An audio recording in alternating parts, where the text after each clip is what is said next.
भूतेषु विष्णुमायेति शब्दिता नमस्तस्यै नमस्तस्यै नमस्तस्यै नमो नमः।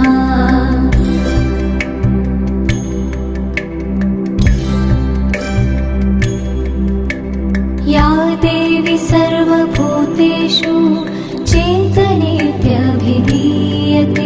नमस्तस्यै नमस्तस्यै नमस्तस्यै नमो नमः।